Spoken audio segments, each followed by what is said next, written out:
हाय दोस्तों, आज की कहानी है जिस्म का लुटेरा। कहानी अगर पसंद आए तो वीडियो को लाइक और सब्सक्राइब जरूर करना। रूपल के पति का तबदला दिल्ली हो गया था। बड़े शहर में जाने के नाम से ही वह तो खिल गई थी। नया शहर, नया घर, नए तरीके का रहन सहन।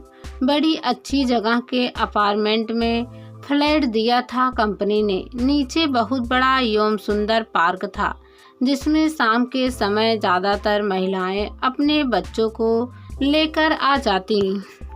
बच्चे वहीं खेल खेलते और महिलाएं भी हवा बातों का आनंद लेती। हरी भरी घास में रंग बिरंगे कपड़े पहनने बच्चे बड़े ही अच्छे लगते। रूपल ने भी सोसाइटी के रहन सहन को जल्दी ही अपना लिया और शाम के समय अपनी 1.5 वर्षीय बेटी को पार्क में लेकर जाने लगी। एक दिन उसने देखा कि एक बुजुर्ग के पार्क में आते ही सभी बच्चे दौड़कर उनके पास पहुंच गए और चॉकलेट चाचा कहकर उनसे चॉकलेट लेने लगे। सभी बच्चों को चॉकलेट देवे रूपल के पास भी आए और उससे भी बातें करने लगे। फिर रूपल व उसकी बेटी को भी एक चॉकलेट दी। पहले तो रूपल ने झिझकते हुए चॉकलेट लेने से इनकार कर दिया, किंतु जब चॉकलेट चाचा ने कहा कि बच्चों के चेहरे पर खुशी देख उन्हें बहुत अच्छा लगता है, तो उसने व उसकी बेटी ने चॉकलेट ले ली। पूरे अपार्टमेंट के लोग उन्हें चॉकलेट चाचा के नाम से पुकारते, इसलिए अब रूपल की बेटी भी उन्हें चॉकलेट चाचा कहने लगी और उनसे रोज चॉकलेट लेने लगी। वह भी और बच्चों की तरह उन्हें देखकर दौड़ पड़ती। ऐसा करते करते 6 माह बीत गए। अब तो रूपल की अपार्टमेंट में सहेलियां भी बन गई थी। एक दिन उसकी एक सहेली ने, जिसकी 10 वर्षीय बेटी थी, उससे पूछा, क्या तुम चॉकलेट चाचा को जानती हो? रूपल ने कहा, हाँ, बहुत अच्छे इंसान हैं, सारे बच्चों को बहुत प्यार करते हैं। उसकी सहेली ने कहा, मैंने सुना है कि चॉकलेट के बदले लड़कियों को अपने गालों पर किस करने के लिए बोलते हैं। जो चाचा ने उसकी बेटी को किस करने के लिए ट्रेंड कर दिया था, वह चॉकलेट के लालच में उन्हें किस करने लगी थी। अब जब भी वह पार्क में जाती तो चॉकलेट चाचा को देखते ही सतर्क हो जाती और हर बार उन्हें मना करती कि वे उसकी बेटी को चॉकलेट ना दे। वह यह भी देखती कि चॉकलेट चाचा अन्य लड़कियों को गले लगाते एवं कुछ की छाती व पीठ पर भी मौका पाते ही हाथ फिरा देते। यह सब देख उसे घबराहट होने लगी थी और वह स्तंभ रह जाती थी कि चॉकलेट चाचा कैसे सब लड़कियों को ट्रेनिंग दे रहे थे और उनकी मासूमियत और अपने बुजुर्ग होने का फायदा उठा रहे थे।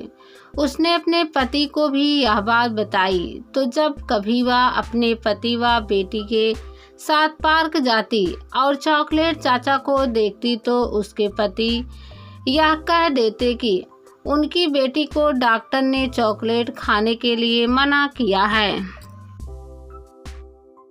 इसलिए वह उसे ना दे। पर चॉकलेट चाचा तो उसे चॉकलेट दिए बिना मानते ही नहीं थे। दोनों पति पत्नी ने उसे कई बार समझाया, पर वह किसी ना किसी तरह उनकी बेटी को चॉकलेट दे ही देते। अब रूपल चॉकलेट चाचा को देखते ही अपनी बेटी को उसने सामने से हटा ले जाती, लेकिन चॉकलेट चाचा तो अपार्टमेंट में सब जगह घूमते और उसकी बेटी को चॉकलेट दे ही देते। बदले में उसकी बेटी उन्हें बिना बोले ही किस कर देती। अब रूपल मन ही मन डरने लगी थी कि इस तरह तो उसकी बेटी चॉकलेट या किसी अन्य वस्तु के लिए किसी के भी पीछे चल देगी, और वह इतनी बड़ी भी ना थी कि वह उसे समझा सके। इस तरह तो कोई भी उसकी बेटी को बहला फुसला सकता है। उसने फैसला कर लिया कि अब वह चॉकलेट चाचा को मनमानी नहीं करने देगी अगले दिन जब चॉकलेट चाचा अपने अन्य बुजुर्ग मित्रों के साथ पार्क में आए और जैसे ही उसकी बेटी को चॉकलेट देने लगे, वह चीख कर बोली, मैं आपको कितनी बार बोलूं कि आप मेरी बेटी को चॉकलेट ना दे। इस बार चॉकलेट चाचा रूपल का मूड समझ गए। उनके मित्र तो इतना सुनकर वहां से नदारद हो गए। चॉकलेट चाचा भी बिना कुछ बोले वहां से खिसक लिए। किसी बुजुर्ग से इस तरह व्यवहार करना रूपल को अच्छा ना लगा, इसलिए वह पार्क में अकेले ही चुपचाप बैठ गई। तभी वह सभी महिलाएं जो आसपास थीं और यह सब होते देख रही थी, उसके पास आई। उसमें से एक बोली, हाँ तुमने ठीक किया, हम सभी चॉकलेट चाचा की इन हरकतों से बहुत परेशान हैं।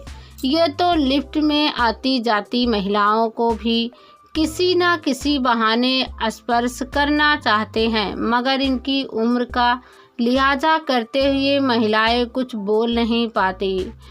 उसके इतना कहने पर सब एकाएक अपने अपने किस्से बताने लगी। अब रूपल को समझ में आ गया था कि चॉकलेट चाचा की हरकतों को कोई भी पसंद नहीं कर रहा था। लेकिन कहते हैं ना कि बिल्ली के गले में घंटी कौन बांधे, इसलिए सभी चुप थी।